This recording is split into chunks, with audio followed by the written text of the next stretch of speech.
Hello and welcome to The Actor and the Engineer. My name is Paul James. I am the actor. And my name's Josh Knapp. I'm the broadcast engineer. Here we go, Josh. So I have a question, and you know nothing about what I'm getting ready to say, and I know you hate it, but we're going to do it.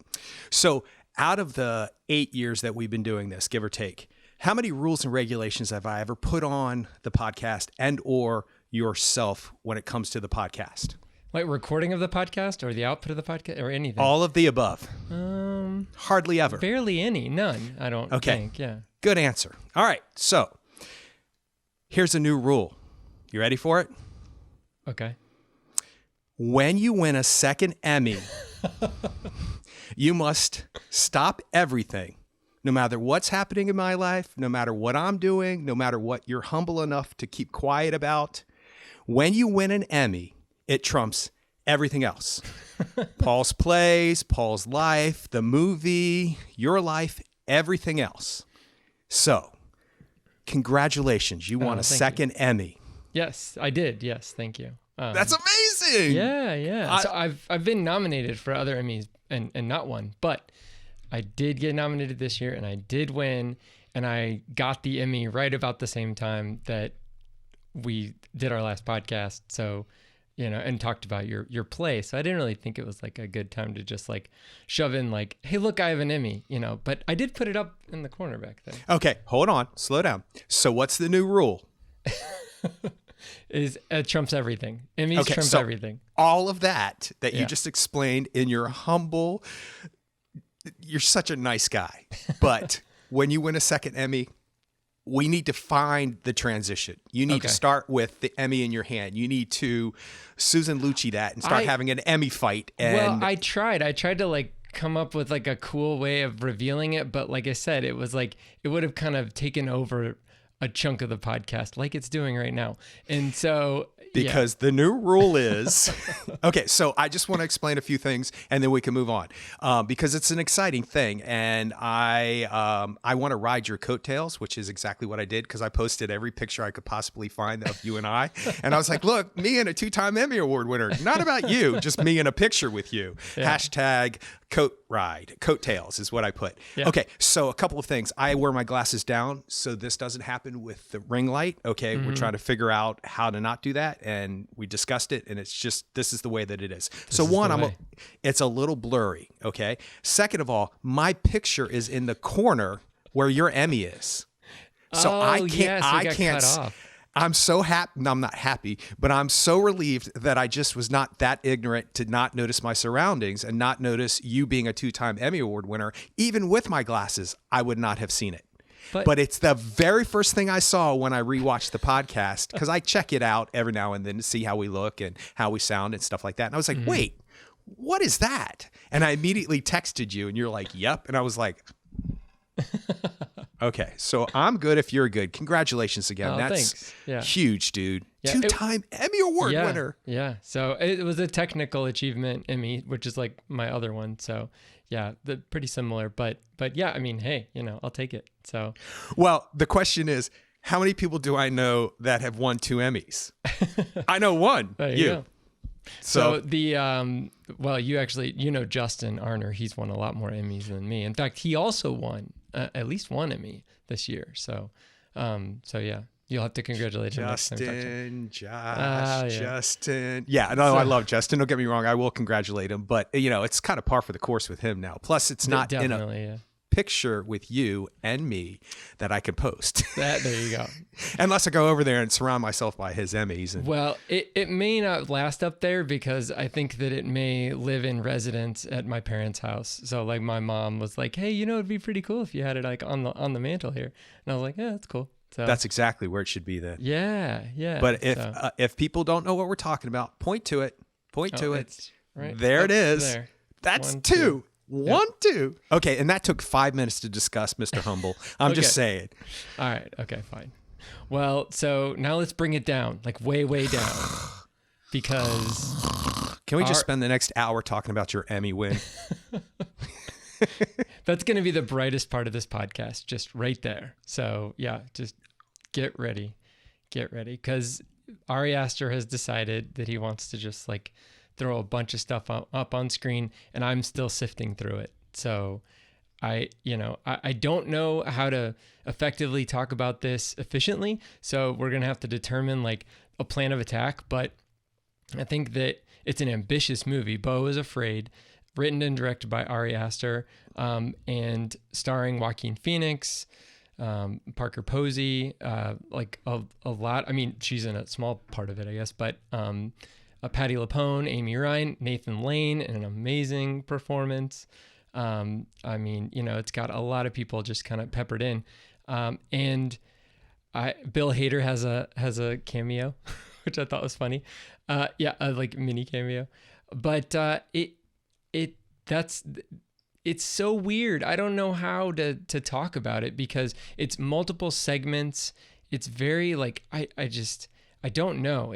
I don't know. You can't take it seriously because it's a comedy, but then it's also like it's like too serious to be like a dark comedy. This is not Doctor Strangelove. This is something that is like deeper and it spends the time. It's a 3-hour long movie. So there's a lot of time to just sit and stew in all the stuff that's going on in this main character's life and then hopefully laugh every once in a while.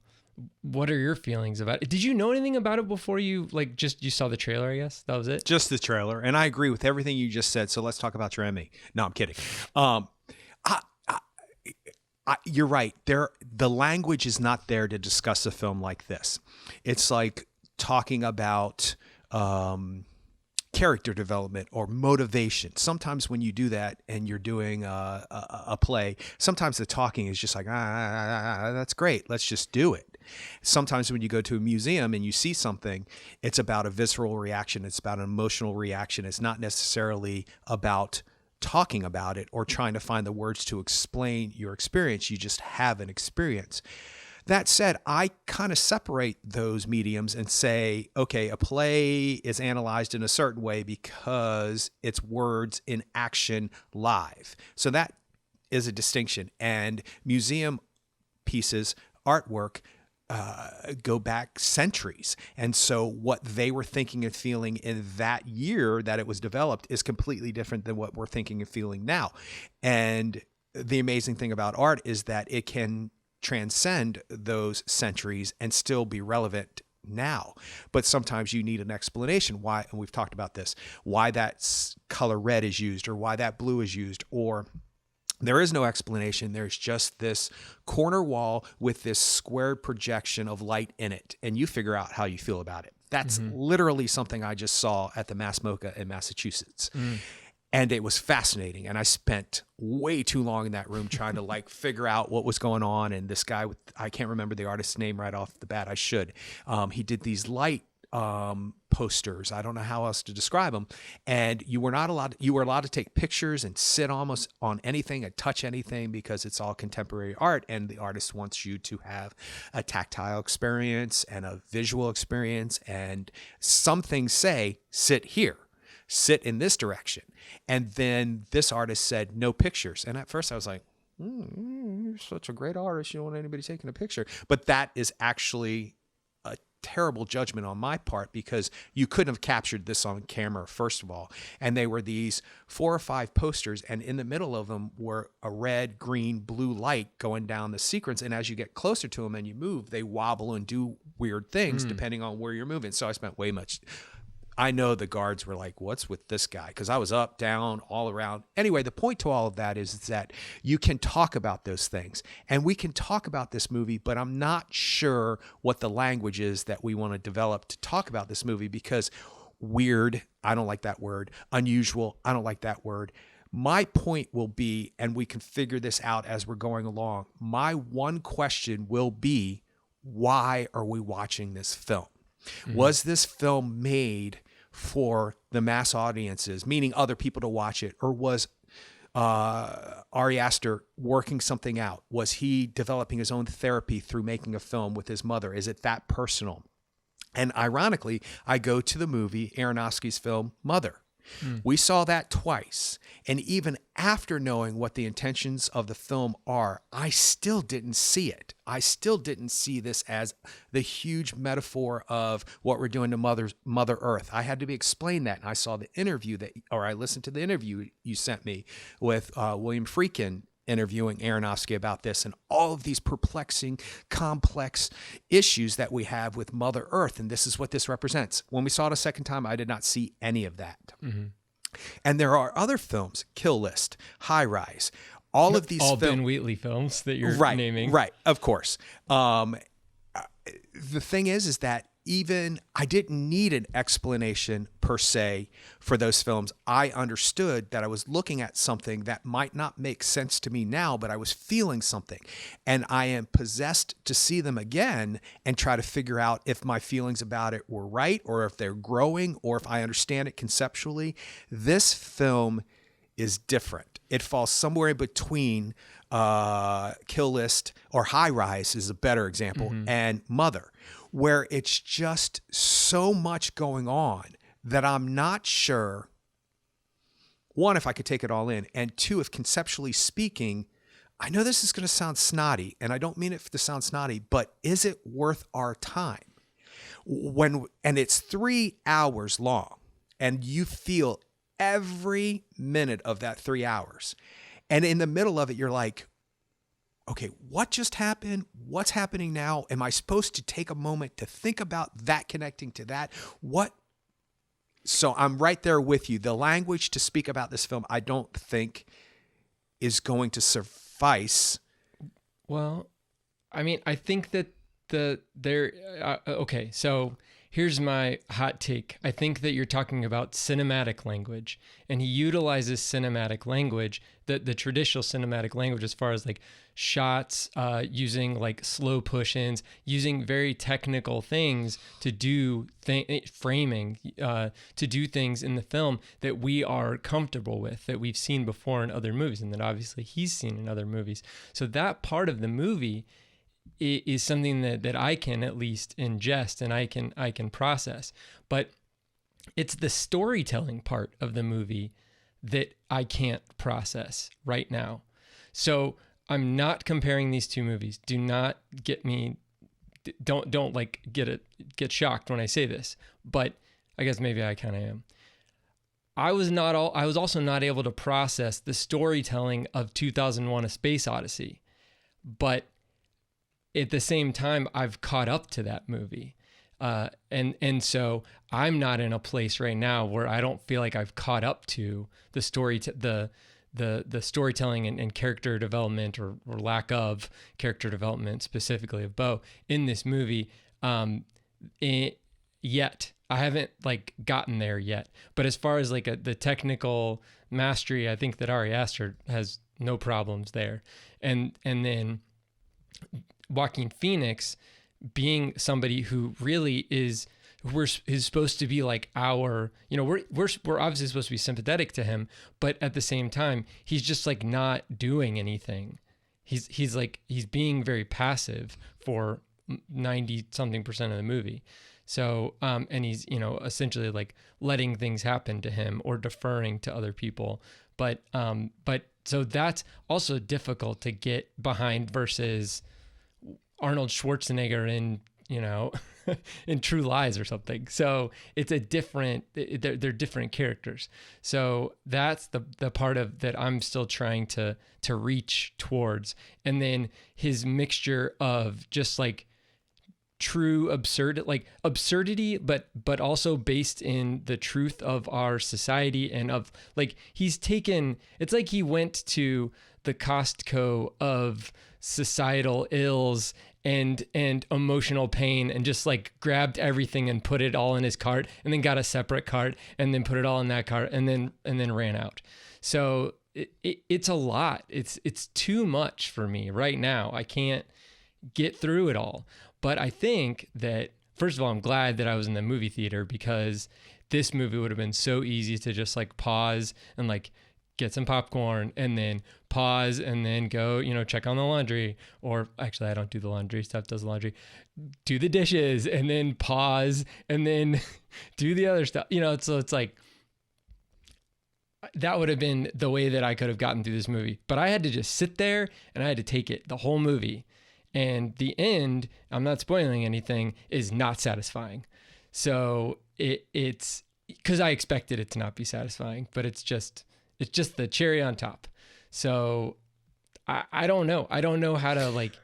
I agree with everything. Yeah. I agree with everything you said, and I feel so relieved because I thought on some level you were going to come and go, this film represents blah blah blah and blah. You didn't see that? Not that you ever act like that, but I'm saying that you have a cinematic language that a lot of people don't have, and so do I.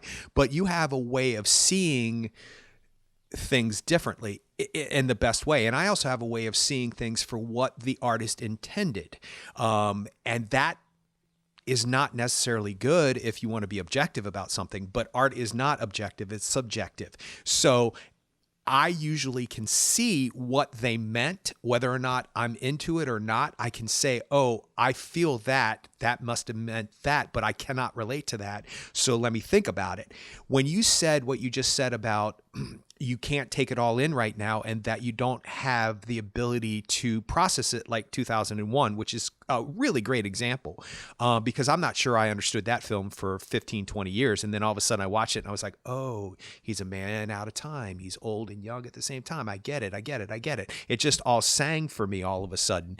But the difference is, well, one, it's 2001. The difference is that something keeps calling you back, or in particular, me back to films like Kill List, High Rise. I keep using those examples. 2001, great example, where something about it, you're not grasping something. So you keep coming back to it because something is attached to you and you're trying to figure out what that attachment means. And eventually, maybe it takes a lifetime, maybe it never happens, but eventually in great art, the art that has affected me that I consider great art will eventually start to make sense. It's like those pictures that are all blurry, and then if you blur your eyes a certain way, and then I can't do that. Magic eye. I can't do those. I can get it, and then it disappears. Yeah, I'm always thinking that the visual is going to be like a real picture, but it's not. It's a form of whatever you're looking at. So if it's like a blue and gray picture, everything will look blue and gray three-dimensionally, and then it'll become a wolf, or whatever it can be. What is it in Mallrats? A schooner or a boat? Or ship, yeah. Is it schooner? What's schooner is a boat. Yeah. Okay. Yeah. Right. Mm-hmm. Yeah. And have you seen Mallrats? I saw, but that was so long ago. I just remember that was the guys in the like atrium area. And was that right around the time when they gave the guy the security guard the pretzels? No, that's later. Okay, that's later. Okay. Anyway, the point is that I can see those pictures, but it has to be an effort. I have to make an effort to want to see the pictures, and eventually I can see the pictures, but sometimes they stay, sometimes they don't. Sometimes I can, sometimes I can't. But I want to see the picture. And in this film, Beau Is Afraid, I'm not sure after seeing 3 hours of it, I want to see what the artist meant for me to see. I think I understood a lot of the themes, and you're right. It's like he went to Costco. That's a great analogy. Because everything's so exaggerated in the beginning. I get it. Anxiety, somebody being in your apartment, somebody, I kind of have some of those things. So I understand. Yeah. I check underneath my bed every night I come home. I've checked underneath my bed and been home all day. I mean, so why? Statistically, there's no way that anybody could have been unless I went to the bathroom and somebody broke in. But I live in a one-room apartment, basically. So if somebody broke in, I would probably hear them. But I have convinced myself in my mind to check anyway, because what if they're stealth? And what if they're smart enough? What if they came through the bedroom window and I didn't hear them when they were in the bath? So I get the anxiety. I just think that there should have been moments of slowing down a little bit so you can absorb what you just saw. Now, one might discuss that's not how anxiety works. Unless you are medicated or found methods to slow yourself down, anxiety goes. I get it. But it diminishes the moments of him waking up late and not being able to get to his mother, because that should be way more impactful than it is. But by that point, so much has happened, and I see the cleverness in it, and I don't mean to sound sarcastic. I mean to sound complimentary. Some of the signs on of the stores, astrological projection, or astro projection was one of them. Mm-hmm. And I it is layered and it is clever, But the guy, as he's running back to his apartment, or the guy who's asking him for something, money or whatever, and follows him to the apartment, and he gets to the door and locks the door before the guy can get to him. We get it. We get it. He has anxiety. He thinks if he goes out, people are going to bother him. People do bother him, and his anxiety gets the best of him. So do we need the whole rest of the scene that happens with all of the people going into the apartment, all of the people destroying his apartment? Because what happens is, at least for me, by time you see the end of that scene with the guy above him, which is crazy anxiety ridden. That freaked me. The dripping's going out. On for a while before it actually reveals, which is great. Oh, that's really good.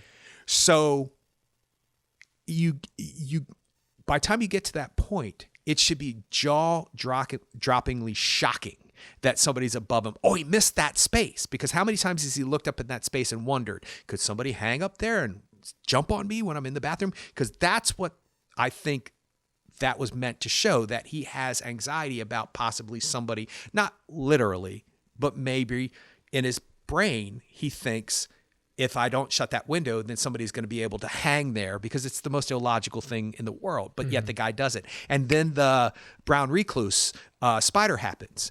And so all of that would have been so much more impactful for me if he had simplified everything else in between that. Because what ends up happening to me in this film is he poses so many questions and he leaves so many unanswered, but some need to be answered. What is the deal? And I'm going to change the subject, sort of, but he did just get into the bathtub. You know where I'm going with this. What is the deal with the elephantitis of the testicles? We're going to have to get into farther into the movie with that. I mean, but it's okay. It gets brought up. This is a little and then bit drop. It's blue balls. It's that's what it is. I mean, that's the representation of it. He's never had sex with anyone. Oh. So okay. Well, I mean, see, it's not realistic, of course, but that's the representation in the movie that I got. So then the later on scene with Parker Posey means a lot more, I guess. And then obviously later on up in the attic means even more. I mean, it's yeah. Okay. Well, but see, in a way, I'm glad we brought that up already, because that helps me understand, because I thought who knows what I thought. But when I was watching the film and he walks to the door the very first time that the the note gets thrown underneath the door, being who I am, the nature that I have, I noticed things jiggling around. And I was like, what is that? Is that on purpose? That was like, that's gotta be on purpose. But at the same time, I was like, maybe it's not. And maybe I'm just looking where I shouldn't be looking, but that has to be something. And then later on, when you see him getting Nathan Lane tells later him on about it. Yeah. Right.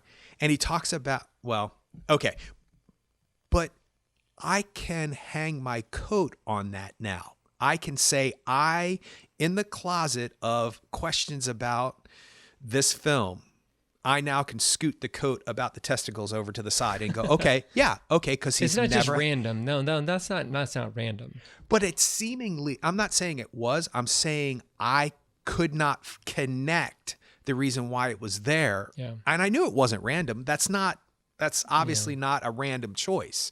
And then they mention it again. Nathan Lane mentions it again. So that makes sense to me. So now you have 2 hours and 50 more minutes to explain. Go. Well, I mean, really, it's that level of control that his mom exacts on him from a very early age.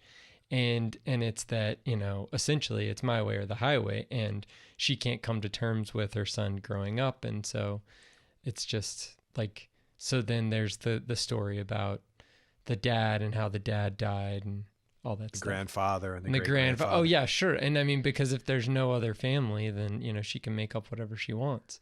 So, I mean, so this is where we start getting into, okay, I can make a very straight and narrow path to that with no other reasoning or explanation necessary, or there could be some sort of like middle ground of like, maybe it is true, it just doesn't manifest in the same way. So because of what happens to Parker Posey's character. So it's a lot of like, does Ari Aster, well, first of all, Ari Aster doesn't care. I don't think Ari Aster cares what our interpretation of the movie is. I think he's probably just happy, at least from interviews that I've read of him recently. It seems like he's happy that he was able to make the movie, and he doesn't want to explain things about the movie in very specific terms. So it's much like Kubrick, never wanted to really like dig in and be like, this is why I put this here, but so that's the part where I'm like, it's not like, I'm not trying to like decode the codex of this movie and unlock the secret inside, because it's just like, it's out there. So I can put on my things, or you can put on your things, and we can pull experiences from that, or the whatever it is, the interlude in that movie. It was just like a dream-like interlude of like, this is what your life will be like. I mean, that whole interlude, you could have just cut that out of the movie. I mean, as far as like, well, there was no real like quote unquote plot. And the plot is son tries to go home to see his mother. That's the plot. But you could have cut out the interlude. So that's the part that I'm still struggling with, is like, why was the interlude put in there? Like, that's okay, let me make like a hope type thing. Before we go there, let me make a point. At least try to. Okay, I totally hear what you're saying about Ari Aster doesn't care if we have interpreted it or we find the lock and key and figure out the blah, blah, blah, blah, blah. That said, he also has to understand that there are people who are going to try to figure out what he meant by all of this stuff, and that they are going to try to find the key, and they are going to try to find the lock. So that's as valid of a discussion or journey when you're watching a film like this as anything else. And to say it's not is artistically elite, in my opinion. I'm saying, not saying you're saying that, I'm saying that to say, oh, it doesn't matter what my interpretation of the film is, whatever you say it is, blah, blah, blah, blah, blah. I like that. I like not being spoon-fed. I like trying to figure things out. But there is some form of or some line or middle ground for me where not necessarily an explanation, but when you said what we put onto it, what you put onto it, what I put onto it is what's interesting. I had a hard time putting stuff onto it or extracting things for my own self. And I don't say that that's Ari Aster's responsibility. And I understand, and I completely absolve him of any responsibility of explaining any of his films to me. I'm not asking him to explain his films to me, but I didn't need anything explained in Midsommar. That sang to me. I wasn't a huge fan of Hereditary, meaning it left me empty, which is probably a good thing in a way. Maybe my defenses were up in a way, but it sang to me in a way that I could extract things from it. I could find out how I felt about certain things, because I related to different characters in that movie than most people did. And I saw different things than some people saw.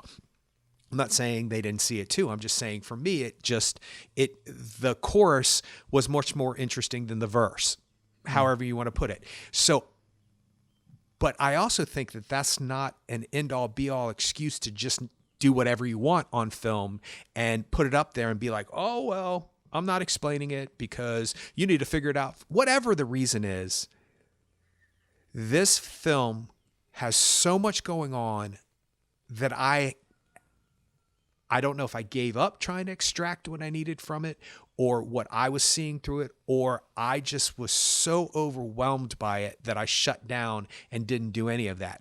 I don't think it's that. I think that there is not a clear understanding of what we are seeing and a clear understanding of the narrative, even though the narrative is very simple, that you can see through what he might have meant versus what you see. Does any of that make sense? In other words, I don't think that's an excuse to Yeah. just say, oh, well, it's elusive. I meant it that way.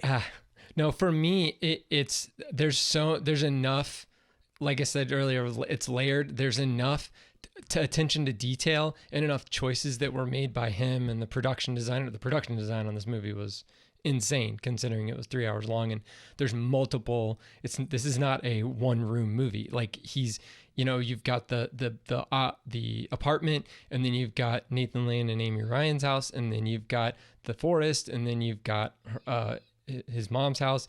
I mean, there's a lot of detail associated with each one of those. Like even the little kind of banal sayings as he walks into the forest, like each one gets progressively more just kind of like that was on the side of a soup can or something, so there's little things that you can grab out of the film that, for example, the MW logo, did you notice that? I did notice that. It reminded me of Better Call Saul. Oh, interesting. I haven't watched Better Call Saul, but good. The MW logo was at the beginning of the movie. It was like Ari Aster's production company, A24, the MW logo, and I was like, wow, I haven't seen that logo before because I kind of recognize logos for production companies. And then as he goes to heat up his dinner in the first 10 minutes of the movie, he heats up an MW TV dinner in an MW microwave. And then close to the end of the movie, you see the box designed for that TV dinner at his mom's house. Like it's just laid out like she's approving a design or something. So like it's things like that aren't explained and aren't given really a lot of screen real estate or anything like that, but are peppered in that make me think that it's like, okay, I'm missing a lot, but I don't like, so if I watch this again, I'm going to grab more. And if I watch it another time, I'm going to grab even more. So that actually, for me, it's something that's more, it's better bang for my buck, really. It's a good value as far as a movie is concerned. Whereas like I watched Ambulance and I was like, that was a cool movie. I had a lot of fun. Those drones were really neat. Jake Gyllenhaal's going for it. Everybody's having a great time. And I haven't thought about it since. So this movie is kind of like something where I feel like I have the ability to dig into that, and I'm more willing to dig into it. But right now, 2 days out, I don't know. It's okay, rough. But to simplify what I was just saying, the desire to want to dig into it again is missing for me. Gotcha. So I saw what you were talking about, because there's an MW. Isn't there an MW on the therapist wall too at some point? There's something on the wall. I don't know. I'm not sure, but I did notice it, and I did put it together later on, like you said. And there's tons of things. The pictures of the wall in his mother's house, which is gorgeous, by the way. Yeah. Although I'm a little afraid of that railing. It doesn't have a railing. The spiral staircase doesn't have a railing. Going up, and then the side there, but going way up. But as he's going down that wall, the pictures that are on the wall are fascinating, because there's a picture of, I think it's her with him at Halloween and some mask he's got on, and that's a really strange looking picture. So I took all of that stuff in, and I think there is a lot to think about and a lot to ponder. I just don't think this, unless it's specific scene by scene, here's 20 minutes of the film, I'll watch it again. Or let's discuss this 50 minutes of the film and then discuss it. That might be something we can do. But to actually want to see it again and to extract even more after being hit over the head for such a long period of time, for 3 hours, and some of his, it's like cymbal, not like cymbal, drum cymbal, but like it's symbolic, symbolic. It's just like, okay, we get it. Naked guy stabbing people. Okay, horrors in the streets, and then that's what he becomes. There's enough right there to like want to discuss in a class for 3 hours. It's just so much going on that I can't be pulled back to it, because it's just too much in a way. All right. Well, I'll bring up something. that we can maybe bounce back and forth on a little bit. The beginning is him in his apartment, and it's just it's utter chaos outside of the apartment, on the streets, just, you know, lawlessness. Now there's certain pockets where I guess people follow the rules, like the bodega across the street. He just walks in, like there's stuff on the shelves, everything seems fine, and the guy threatens to call the cops if he doesn't pay $1.75 for his water. And then he like has to run back across the street, and doesn't even make it. But so there's this like society's ills turned up to 11 in that first chunk, in that first act, and it's extreme and it's exorbitant and it's way out of proportion for real life right now. But then you take the next chunk of scenes, the next act at Nathan Lane and Amy Ryan's house, and it's also like it's kind of the opposite, where there's not chaos, there's not overt chaos, and there's not open chaos, but then because like everything's on the shelves and they've got little trinkets on the coffee table, and you know they've got a really nice barbecue grill out back, and they make really good dinner, but that whole family is in chaos, and it's a family where they can't process the loss of their son, and they're not giving attention to their daughter, and they've got a surrogate son, some kind of like person that they're helping out in their backyard, played by Dennis Minochet, who was the Monsieur Lapedite from Inglourious Basterds, the first scene in Inglourious Basterds. Oh yeah, okay, that's him. Yeah, he's handsome.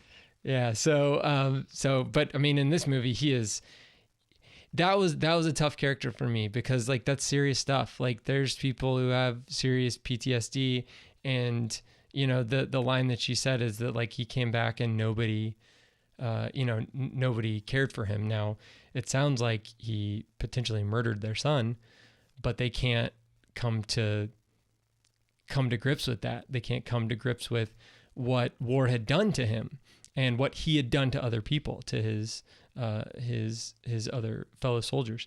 So there's a lot of just like unprocessed feelings in that scene, and it's like it's kind of like a mirror to the first act, where there's a lot of just like unprocessed issues, societal issues in that first one.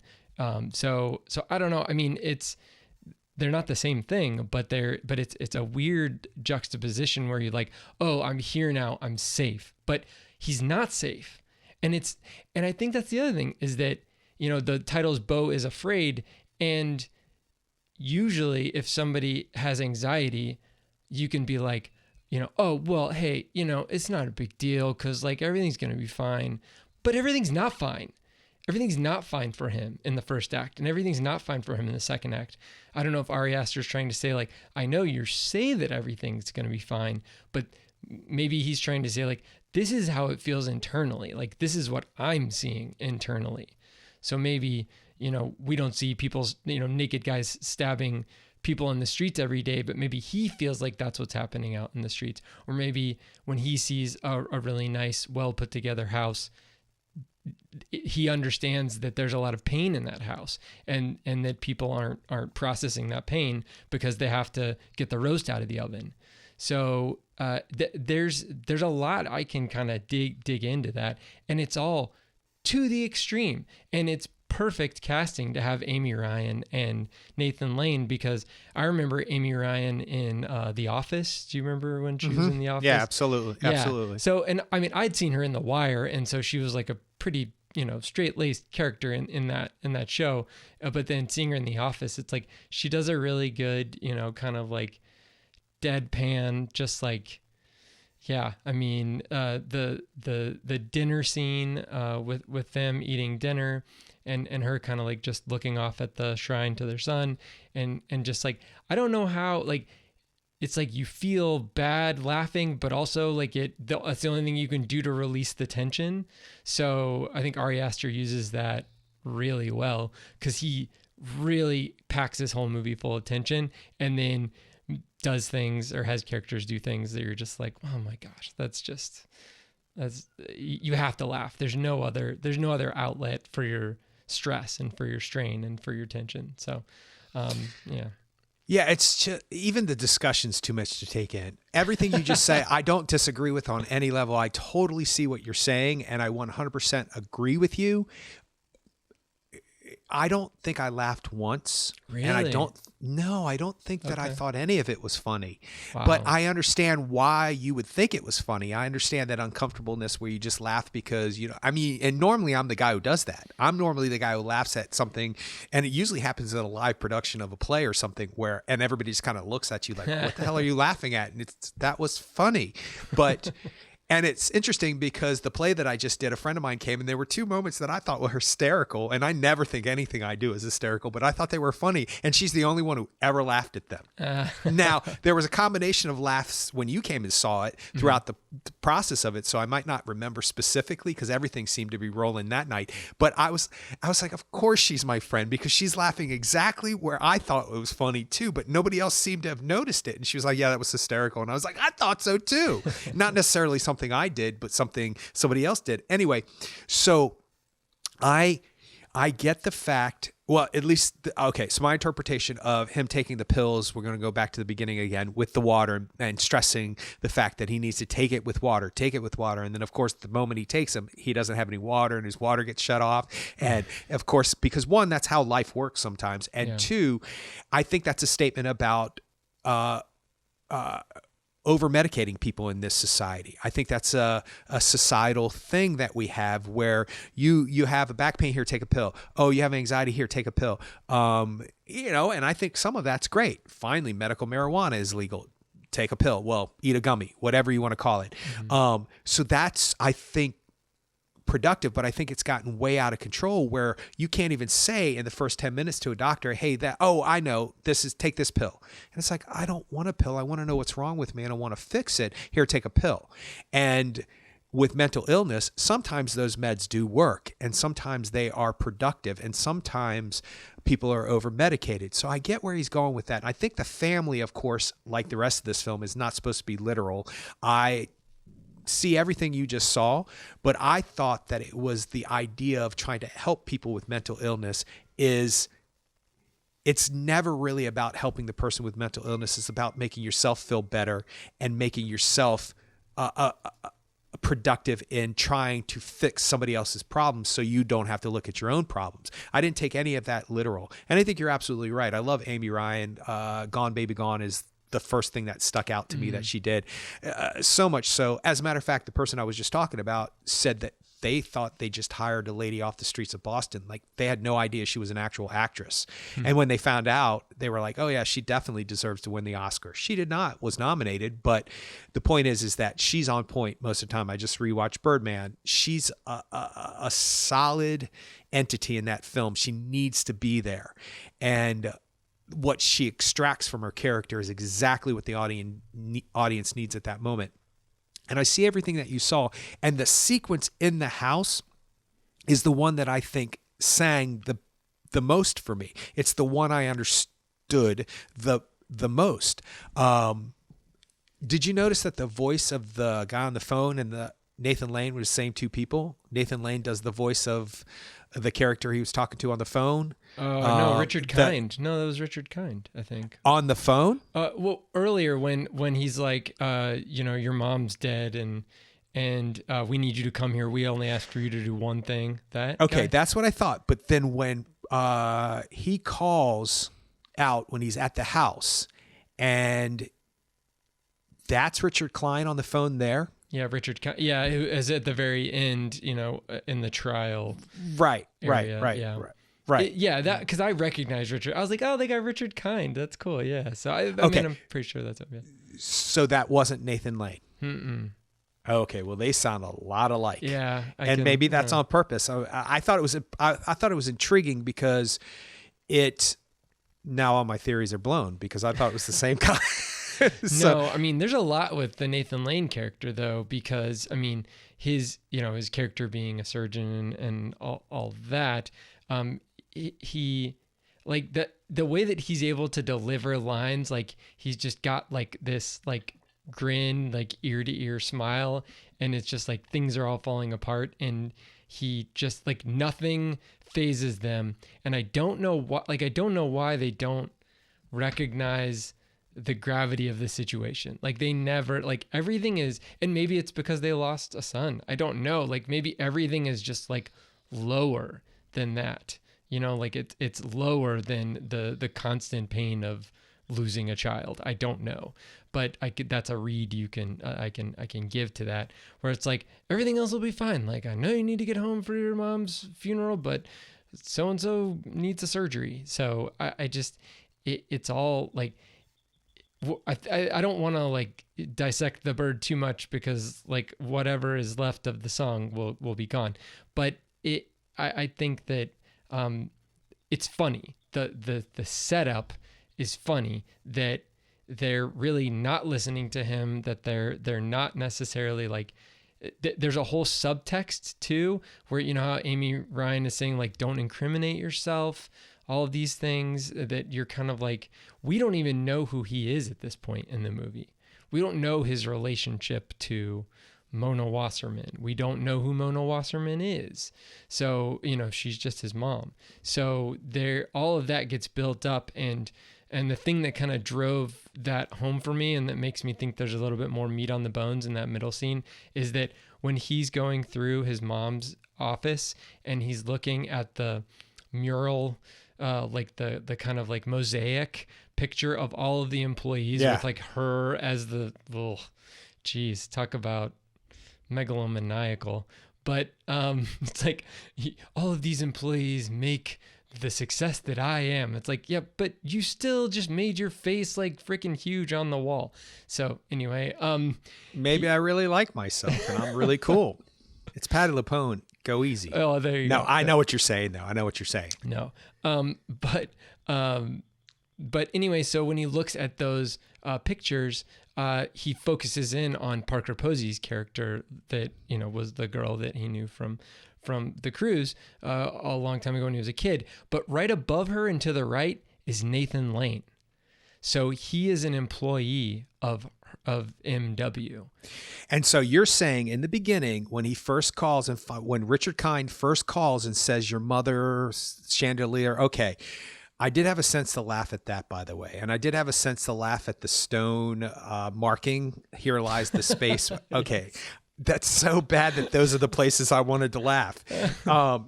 And so you're saying it's Richard Kind at the end and in the beginning, and you're saying when he's talking and can't get there, he's talking to Richard Kind on the phone at Nathan Lane's house. Yes. Yeah. Outside. Yes. Very well framed shot, actually. Cause it's really? All this like pain. And then you've got the Dennis Menochet is running around in the background, you know, trying to creep up on him. So I just. Yes. And that's Richard Kind on the phone. Yes. Okay. Yeah. I thought it was Nathan Lane, which I thought was more. Okay. So, but the point of that is that Nathan Lane and Amy Ryan probably are both employees of MW, and they've got there's a lot going on there. So they know who he is, but he doesn't know who they are, and we don't know who anybody is. So that's a whole nother thing. Menochet, is that how you say his name? Yeah. Mm-hmm. Okay. His character's name is Jeeves, by the way, which I find interesting. Okay. Yeah. So that goes back to, not to keep belaboring the point, but that part of the story really only gets resolved because it has to. By time what happens to him in the attic, and what's with the attic, and what's with the attic stairs, and what's with beheading in Ari Aster's life. What is going on with him and beheadings? At least no animals were hurt. Okay, and I also bears have to or birds. Yeah, that's. I almost laughed at the coffin too, the beheaded. Yes. You know, with all of so that, bad. I did notice the birthmark, like the birthmark on her hand. I noticed. I didn't that. notice it until he pointed it out later on. I didn't notice it. I mean, and even if I did notice that, I wouldn't have known the difference between. I didn't know it was a birthmark. I just knew that it was like really dark red, and I was like, why wouldn't they like clean her up? But Oh yeah, I thought that was blood. Now that I think about yeah, it, me too. So but, yeah. I just thought the high collar. Oh, So jeez. maybe I got this movie better than I thought that I did. I just think that the Jeeves character, I wondered when we get to the attic, we get to the third act, if you will. And I'm now wondering if Ari Aster should have made a 3-part movie and broke these up into 3 separate parts and flushed them out even further. An hour and a half here, an hour and a half there, part 1, part 2, part 3. Because that's what it seems like on some level. And there's so much to take in each part that it's overwhelming, as we've stated. But then once Jeeves goes through the demise that he goes through, you still have to ponder what was the point. And I get it. He's not going to explain it. Arts should just flow over you. But there still has to be a reason an audience is watching something, because if this was Ari Aster's therapeutic moment to make his film about what he wanted to make, let's say it is literally his way of dealing with his mother issues, which people have written about in length at this point. I don't know if they're right. I don't know if he has mother issues, and nor do I particularly I mean, I care as a human being that if he has problems, I hope he gets help. But if he made this for therapy, then why did he show it to us? What is it that he wanted the rest of the world to take from this film? And maybe he doesn't have anything in particular. And maybe that's not a question he would even begin to answer. And he probably would. I'm not saying he would look down on me for asking that question. And maybe that's not the question I should be asking. But that's the question I came out of. What if Jeeves is there for a reason? Then why did he die the way that he died? Or why did his storyline end the way that it did? Because it seemed unnecessary when it happened. This was all for nothing. It was just so he could die the way that he died. And I'm sure I'm missing something. Yeah. And I'm sure it's much more complex than that. But a lot of the stuff in the film feels that way. Well, and yeah. Even go though, ahead. well, I was just going to say, like, even though they were taking care of him, I mean, they weren't, Nathan Lane and Amy Ryan weren't necessarily like, I mean, they were just maintaining a level in his life. And ultimately they just used him as a tool. They used him as a killing machine. Because of what she perceived that Beau did to her daughter. So, I mean, he was literally just a killing machine. But he's like, stalking him before that. He's stalking. Yes, he's stalking him, but I'm sure he stalks everyone. And also the daughter was using him. It was manipulating him too, going out to him and saying like, hey, so-and-so's in my bed. He's trying to take over. He's trying to do all, I mean, like they're all like the daughter and the parents are both, the daughter and then Amy Ryan's character specifically at the end of that little scene is like, I have this guy who is fiercely protective of me, of something, and who needs a direction. And so I'm going to give him that direction. Well, maybe Beau represents mental illness, I and think that they're all scared of becoming mentally ill to the Uh-huh. point where they dip over, and that's why. And she does, because Yeah. she commits suicide by drinking paint, Yep. Which is the most interesting color, and that color comes up quite a few times in the film. That particular color comes That up a couple blue, of like cornflower blue. Yeah, it's in other places. I can't think of one of them right now, but I thought about that later on. I thought, oh, that's an interesting choice. Well, the pink and the blue, like both of them, were because she writes Beau in pink with on blue the wall, and pink, right? and then she drinks the blue. Oh, interesting. Yeah. So maybe Beau represents mental illness for everything. And in society, we're mentally ill. That's why all this stuff is happening. And I don't know where Ari Aster lives, but I know there's a homeless issue in California at this point. So I'm not saying that he's blaming mentally ill people for the homeless problems. I'm not saying he's blaming anybody. I'm saying that he's pointing out that, these problems exist and these issues exist in the world. What are we going to do about them? And it's probably because they have mental illness issues, and that Beau represents the one single human being that represents the verge of mental illness for all of us, because he did tap into some of my anxieties in the beginning, And I just have never let my anxieties get the better of me to where they teeter into mental illness, to where I need to have medicine or need to, well, people might discuss that heavily, that might have been something that should have happened at this point.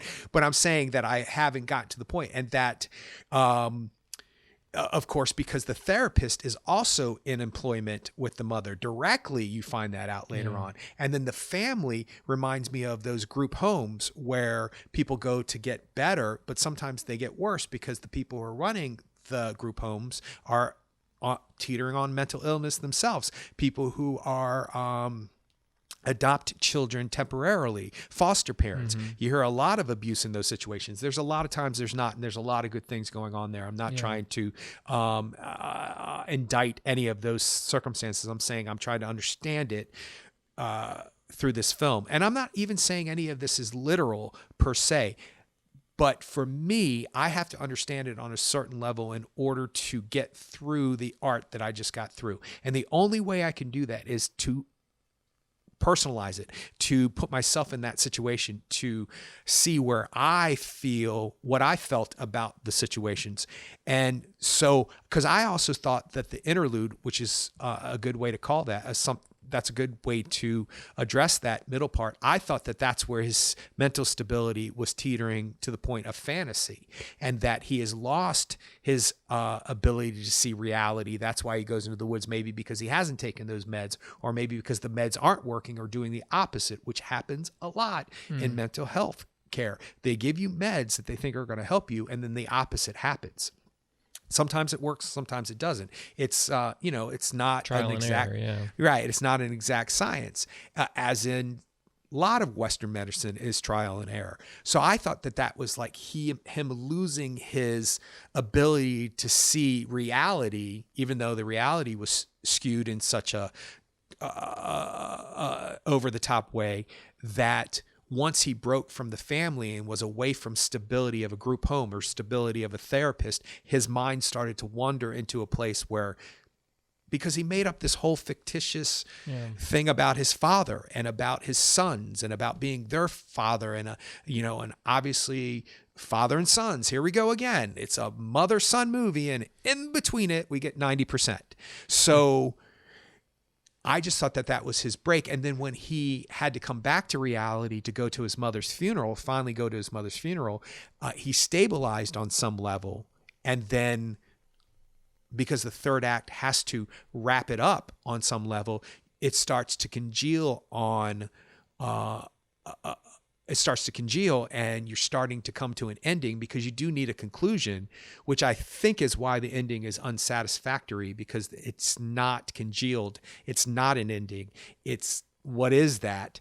But once he gets to his mother's house and realizes that she's dead, or at least he thinks she's dead, he starts to stabilize, because he no longer has these mental health. Well, he has mental health issues, but he doesn't have his anxiety, because the person who's created most of this anxiety, or at least not handled the anxiety the way maybe she should have. Everybody wants to blame the mother, but that's what's happening here. And maybe that's why, with that having a conclusion, her death, he starts to stabilize. And that's why he can handle Parker Posey, at least until. Yeah. Well, but he said that he knew that we've been spoiling this whole movie, but he said that, this is a big spoiler. He said that he knew that she wasn't dead because of the hand birthmark. So, yeah, that's true. That's true. Realized, we didn't know as the audience, but he realized that. So his whole time with Parker Posey, he knew that his mother wasn't alive, or was alive, but he probably assumed she wasn't in her house. But so I don't think that he knew that she was watching him when he got together with Parker Posey. But, well, that brings up an interesting question for me. So you have all of these issues with your mother, you have all these issues with women, you have all of this stuff, and yet the very first time you decide to give yourself over to having relations with a woman is in your mother's bed. I don't have any of those issues. Something tells me there were other bedrooms. Well, that's what I'm thinking. Like, why was that there? I found it fascinating what was in the film versus what was left out of the film. And I thought, why wasn't that brought up? Oh, I can't do it here. I can't do this here. We can't do it. Could have been one more catalyst to it being an overbearing situation for him, regardless of all the other stuff that's already heaped on top of him. And it's so fake. Like, it's not fake. It's so just exaggerated, just like astronomically exaggerated what happens to her. Like, that's not like I mean, I know people have died when having sex, but they haven't like immediately frozen in place, like rigor mortis immediately. That doesn't happen. So I mean, so that's where like at any given time, Ari Aster can just be like, oh, look, why did you take this seriously? Like she froze in place. Like, and the two house people that, you know, housemaid and the butler or whatever you would call him, they picked her up and like took her out frozen. So I just he's always got an out to be like, yeah, it's not real. But then like, so it's that whole, yeah. I try not to roll my eyes like I'm being condescending. I'm not trying to be condescending. I'm rolling my eyes and on some level to try to figure it out. And I of course we know it's not real. There's nothing been real up to this point. Yeah. The only thing that's been real is the play, and that's fictitious too. Now, who's the voice of the woman in the play? I thought it was Tilda Swinton, but it's not. I don't know. Who is it? It's not Amy Ryan? Oh, that would be good if it was. It doesn't say. She's only credited as Grace in the movie. So, which I find fascinating. That's her name. Grace. Yeah. So we know it's not real. And Nathan Lane's character's name is Roger, and he's definitely a yes man. Like, Roger. Yeah, I got it. Clever. How's that working for you? Not you, just... Okay, thanks, Brad Pitt from Fight Club. Thank you very much for knowing that reference. Most people do not. I throw that one out a lot just to see. Anyway, the point is that we know it's not real. Nothing's been real up to this point.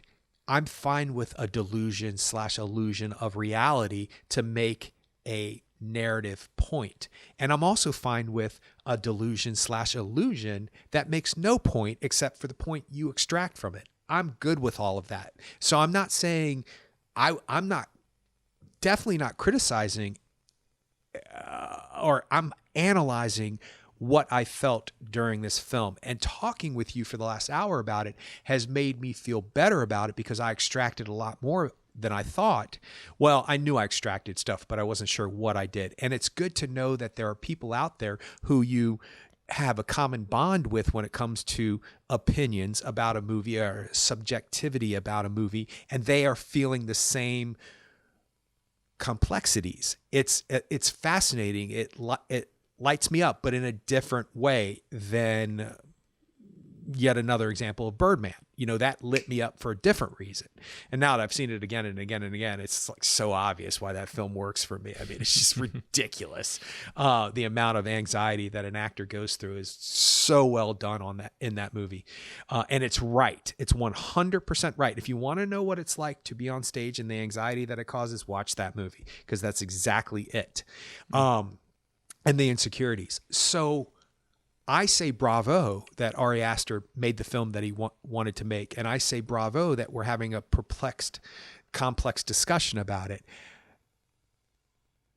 I hope one day that these films, whenever that may be, all of a sudden resolve themselves in my mind, like when I realized what was going on in 2001, at least what I think is going on in 2001, when it finally sang for me. And that's an interesting comparison, because that movie, sometimes certain parts I understood or certain parts made sense to me. It was just one particular time, maybe about 10 years ago, I watched it and I just was like,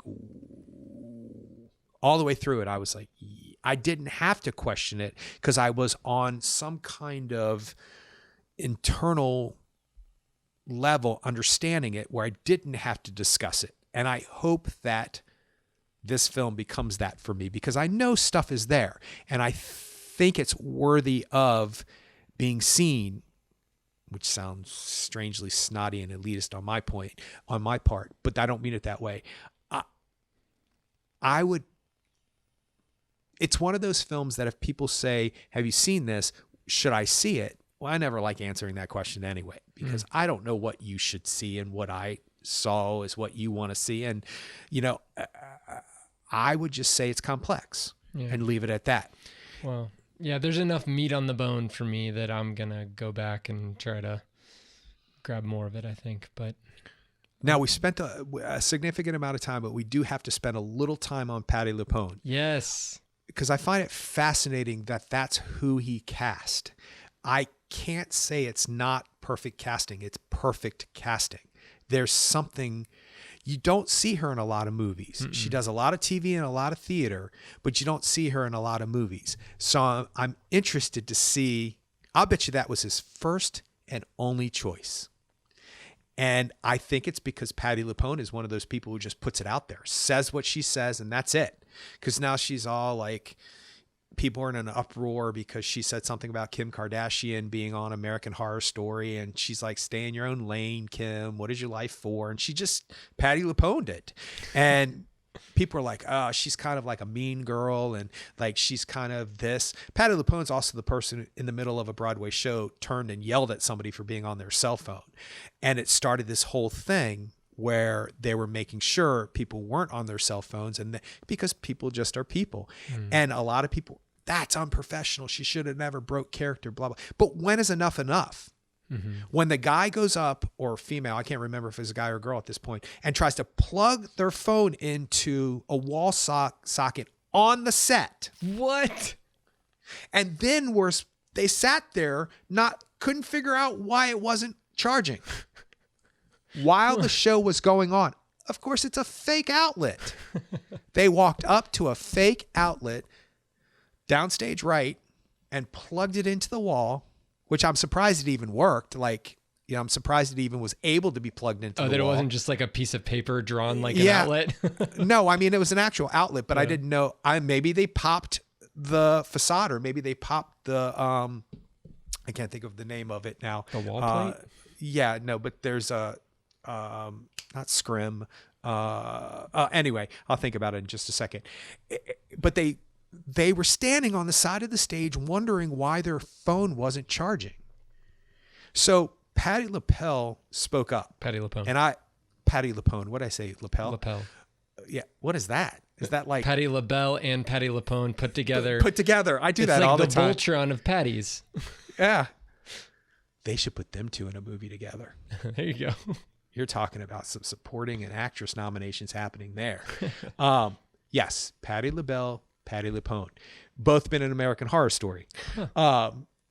6 Degrees of American Horror Story. Anyway, the point is that she's an over-the-top personality. She's a strong personality, and she has strong views. And I wonder if that's what Ari Aster, now I can't speak at all with these people's names, Ari Aster wanted, because that's what he got. And she's on point in this film.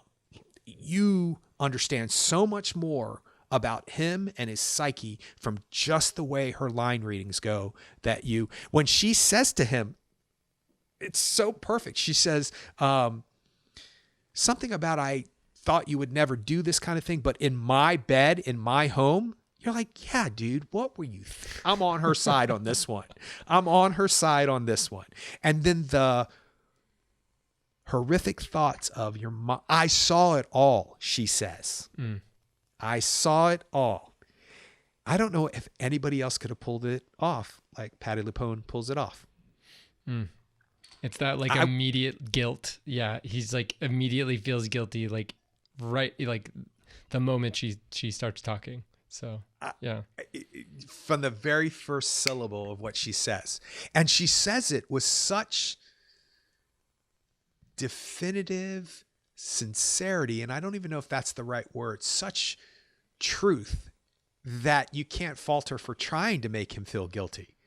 He should feel guilty because, But also, like, I don't know. Also, he's trying to, like, step out of her, like, from under her thumb, because it seems like like just that scene with him talking to his mom and being like, my keys got stolen, and he's on the phone with her, my keys got stolen, I can't make my flight because all this and there's just that like silence, and then the silence is just, you could tell it's that just like utter, it's not even disappointment, it's just like disdain, and just like she's so just, I don't know, that's rough. The relations, the toxic relationship between them, and then the fact that he has a brother, which we haven't even talked about. I mean, it's just like, because I mean, in the universe of this thing that's real, I mean, like in the universe of this movie, like, because she does tell the butler, like, go feed Harry, which is his brother. So like, she kept his brother up in the attic his whole life. But he says dad. Harry is off to the left, all skinny, with a face replacement of Joaquin Phoenix. So I guess he's like and then the big, animatronic doohickey is his quote unquote dad. So, yep. Well, that's a whole nother way of looking at doohickey and a vice. Is that what we're calling it now? Doohickey? Yeah. I mean, I have no explanations. I just, it's just, well, I mean, actually that visual metaphor made way much more sense than a lot of the film did. That's obviously because you hear that expression all the time, that she keeps his doohickey in a vice. And I don't know what else to say at this point, but that's a pretty good term. I mean, we could use the proper terms and still be adults about it, but it is a little uncomfortable because it is a strange visual, and it's a strange puppet, for lack of a better term. And visually, it's just odd because we just, okay. It's uncomfortable for many reasons. Yeah. But you do hear about men who complain about women who keep. Yes. But what do they call it? Cockled? Isn't there a term for it? Cuckold? Is that what I want to say? Cuckold? Cuckold. But I don't. It's one word, Cuckold. I don't think that's something I should be trying to pronounce right now. But you do hear men complain about that, and maybe that's a literal interpretation of what's going on. I think, the way that I interpreted that was that the guy who impregnated her with twins left her, and that she is, and never stayed around for the kids, or just, whatever, to the point where he never met his father. And so she came up with some sort of a fear-inducing story to keep her son or sons. I don't know when she started telling the story, if it was to both sons or just to him after his brother decided to like say, hey, where's my dad? And she's like, okay, you're going up the attic for the rest of your life. So I don't know if she started telling that story. I'm assuming that it was one of those things where she started telling that story because she didn't ever want him to leave her, maybe, or him to not be, she didn't ever want to not be the number one woman in his life, which she ultimately got that up until her supposed death. He never was, with another woman. He was always scared to be with another woman. So that was, she succeeded. But as far as like the representation of a father up there, like I have no idea. Like she told him that her father was up there, I guess, but I don't think there was ever a person up there. But that's just like, I'm hoping opinion. 20 years from now, somebody does a class on this and they just discuss attics, attic doors, and beheadings in terms of Ari Aster films. Because he has a thing.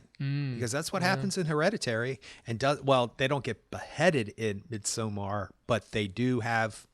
There's bears involved. There's some graphic head stuff involved. But it's interesting because the strangest visual metaphor made the most sense to me in this film. Like, I didn't question. I just assumed that was that was representing his actual dad. that I didn't get. Okay. I thought it was Because he visual says dad? And Yeah. I was like, "Rah." No. with the no. pokey Yeah. praying mantis It things. really had the Thing vibes, like, Kurt Russell, the Thing vibes. But Well, that's definitely a 2023 update of the Thing. They should do a whole movie where that is the Thing. yeah. That should be the new thing. Called Well, Thingy. they've already done the Thing remake, so let's hit pause on the Thing. Oh, So yeah, leave it alone. yeah. Okay, are we sufficiently confused? I'm not exactly sure what the adjective is. I am perplexed and I am confused, but at the same time, I have not stopped wanting to understand, and I have not stopped wanting to try to figure it out for me. Yeah, me either. we talked about, what he wants or what he might not want, so what he cares about or what he doesn't care about. Good for him. Mm-hmm. Because with all due respect, and I do mean this with the utmost respect, I don't really care what Ari Aster wants from me. I want to extract what I need from a movie for my life. And in a way, I'm fortunate. I don't need much from this. So, I mean, either I'm getting healthier, or I just am at a place where maybe later, call me in 20 years, Nice. Who knows? Nice. All right. Well, you can check us out on the web at actorandengineer.com. You can go to facebook.com/actorandengineer. You can tweet us at actorengineer, and you can find us on YouTube. Just go to YouTube and search for the Actor and the Engineer podcast, and we'll see you next time.